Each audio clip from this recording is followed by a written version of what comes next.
guys, how's it going? This is Trent Cook here, and I just wanted to go over some of my favorite smallie fishing tactics in the fall. It's the end of October here in Michigan. Oh, it's getting really cold. I just fished up on Burton Mullet. When I got to the ramp, it was 25 degrees. That was cold. We had a pretty decent time up there. I caught one fish that was 410. It was a good day. But it's getting better, and I've got one more trip planned, and then I'm going to put the boat away for the year. So next Saturday I'm going up to the gorgeous Torch Lake. We're going to see if we can find a few giant Michigan smallmouth. So what I want to go over are some of my favorite smallie fishing tactics. Number one is going to be this. This is going to be Strike King Red Eye Shad here. I love this lipless crankbait or rattle trap. It's got a lot of great action to it. They come in a lot of good colors. Not always my first choice in colors up there. It just happens to be what I had tied on right now. Most of the time I'll be throwing a white one, sexy shad color. Smallies really like white. So, as you can tell, this one has seen a little bit of action. Not a lot. It's fairly new still. We've got it paired up on my Kistler Argon Cranking Series rod here, 6'9" medium with an extra fast tip. This rod helps because it's kind of wimpy. Okay, when you're throwing baits like this, you want it to be fairly wimpy. You don't want to feel that tick and then just rip the hooks right out of their mouth. Usually I just kind of like it to tick and then load up, and then I just lean into it, more or less, lean into it and keep reeling. I found that I lose a lot more fish on moving baits when I actually set the hook. And this rod has really helped me personally not set the hook so hard anyway. Retrieve wise, usually what I'm going to start with is going to be just a straight reel. Okay, I'm just going to throw it out and reel it in. How fast I reel it in depends on the depth. But it's the best tool to figure out how many fish are in the area you're in and what the quality is. Okay, you're not always going to elicit every bite just throwing it out and reeling it in, but it's going to give you a good idea. And that's what I like doing with this, is just searching. I need to know where the fish are, especially in the fall time with smallmouth. They tend to school up rather heavily. So if I'm seeing a lot of follow-ups, notice how I'm getting a few bites and a lot of follows, I'm going to go to my secondary retrieve, which is a pause. Okay, I'll throw it out, let it sink for just a little bit, depends on how deep I am. Then I'm going to reel it really fast. I'm just going to burn it for about 6 cranks and then stop it. Okay, and one thing I like about this is it has a really nice flutter on the fall. So I'm not going to let it sink all the way to the bottom with this particular retrieve. It's just going to flutter. You kind of get a feel to it, and then I burn it for 6 more cranks. Which is why I have it on this higher speed reel too. It's 6.5 to 1 Ardent. It's a really good reel for doing this. Ardent does a great job with the reels. It's really smooth. Not so much worried about drag with this, but these high speed reels, employing this kind of bait is key, in my opinion, because I can burn the paint right off from it. I don't want these smallmouth to get a huge look at it, because they're finicky. They're smallmouth. Anybody that's got a smallmouth knows that they can be rather hard to catch. So I want to burn the paint off it, stop it, burn the paint off it, stop it. Okay. And my last retrieve with this particular bait is going to be a really slow crank. And I want it to kind of get hung up in the weeds. I want it to tick the top of the grass. Or sometimes I even want it to get a little buried, and then I'm just going to rip it right out, which you'll see me do fairly frequently. It's the ripping out action that really gets them excited. Especially if you're around big fish, that's a huge, huge key. It's kind of a pain to do because you're almost always cleaning the bait off. Once you get that 5-pounder on, who cares? Who cares? So this is a number one go-to in the fall up north for me for smallmouth. Second choice is going to be this Swimbait, white Swimbait. This one's a caffeine shad, KVD. Get a good look at it here. Something new that I've started doing this year. I've never really thrown very many swim baits. I've got it on, this looks like about a 3/8 ounce Old Fart Lures, just a round ball jig head. Unpainted, 99% of my jig heads are unpainted. I haven't really seen it make too big of a difference, and it's easier that way because I'm not worried about chipping paint off or whatever it may be. Using some Gamakatsu hooks and it pretty stout, and it's pretty simple rigging these up. You just thread the hook through it, pop it out somewhere in the middle, got the nice hook channel there, and you want it exposed. You don't want it buried, or you don't want to run it through and then double hook it, as you're only going to have about that much of the hook sticking out. And when a big smallmouth comes up and grabs this, you want every ounce of hook out of there as you can. So retrieves with this, very similar to throwing the rattle trap. I'm going to start with a straight reel, and then I'm just going to go to the reel and pause. I won't pause it quite as long. Every now and again I twitch it too. Sometimes that seems to help, almost like a soft plastic jerkbait. I've caught a few fish doing that, not as many. 99% of the time with this, I'm just throwing it out. I'm going to reel it in.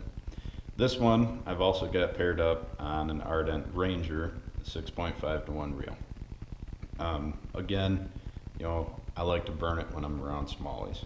They're aggressive, and I don't want them to get a good look at it. They tend to follow baits for a really long time, so if I can burn the paint off it, or in this case plastic, and not let them get a good look at it, it's usually a good idea. I've got this one on my KLX feeling reel. You've seen me use this one before throwing jerkbaits, top waters. This is kind of my go-to moving bait rod. All right, this one's a 6'8" medium heavy. Still pretty limber, and it's got a lot of backbone to it though, which is awesome.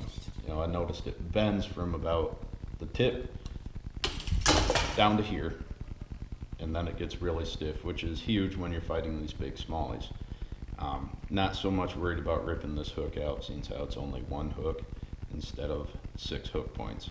Pretty stout hook. Usually once I've got them on it, they don't come off unless I do something stupid, which happens from time to time. So that's technique number 2. Number 3 is something that's come about here in the last year, spybaits. Spybaits are sweet.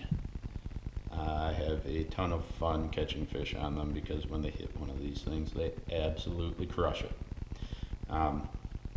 With this bait, it's really, really simple. I throw it out and reel it in.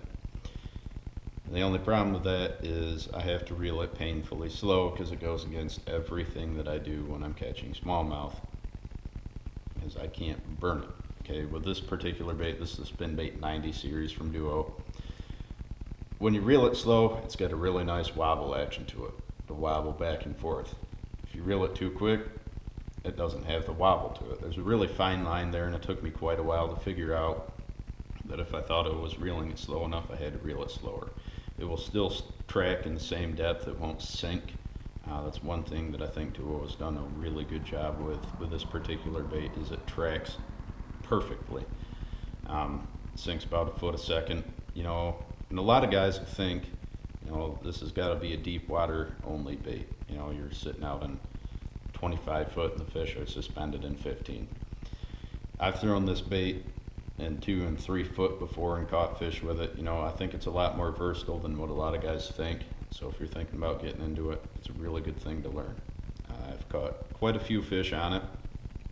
Some pointers I do have are, the treble hooks are relatively small. Okay, so they rip out really easy. I've got this on a KLX finesse drop shot rod. All right, really, really wimpy. I want it that way. If it's too stiff, then it's just going to pull the hooks out as soon as they crush it, and that's a problem. So it's the same concept. I don't really set the hook, I just kind of lean into it. And the other thing is you got to have a reel with a really smooth drag, which is why I've got my Ardent bolt here. Love this reel for this. I've got the drag set really loose. I just want to let them pull and pull and pull and pull and pull. We're going to wear them out. You're not going to get a fish in the boat very quick with this particular bait.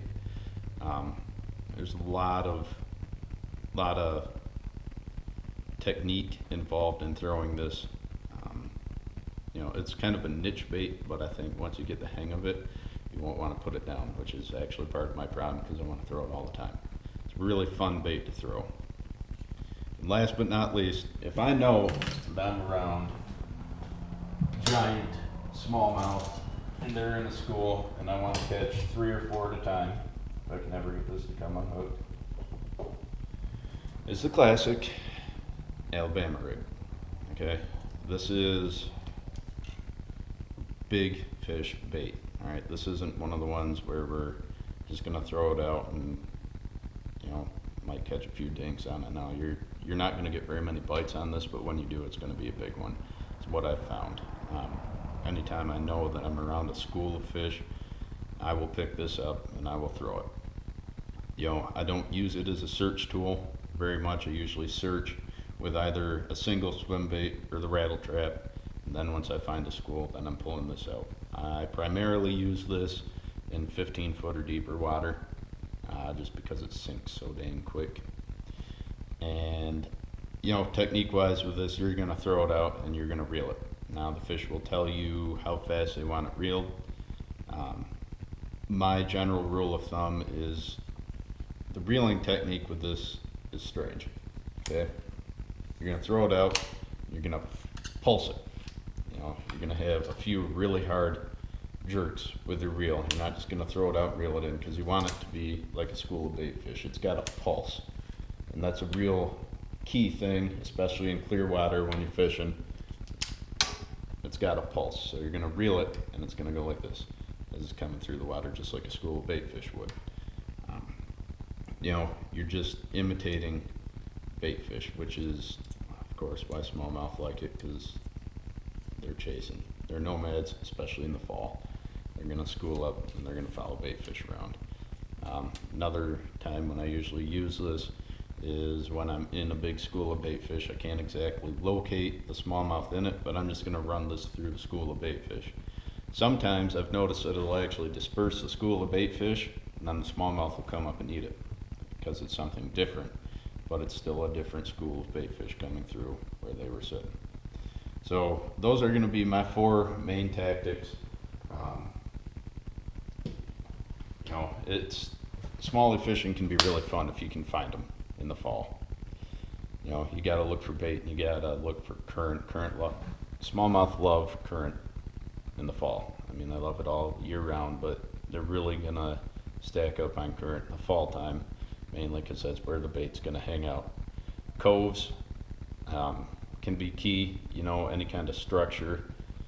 You know, if you can find shallow sand stumps, is gonna hold fish pretty much no matter what, especially if it's around current. You know, it's a big deal. It can be a lot of fun, and it can be heartbreaking too. You know, you can spend 10 hours and catch 3 fish and burn 40 gallons of gas, or you can spend 3 hours, catch 100 fish and burn a quarter gallon of gas. You know, they're smallmouth. It is what it is. So I hope these tips help. You know, I'm going to give it a whirl. Hopefully we can get you guys some good footage. You know, we're going to have a lot of fun no matter what. And, you know, we'll see you on the water, guys. So thanks for watching Bass Backwards TV. Again, I'm Trent Cook, and this was another edition of Trent's Tackle Tips.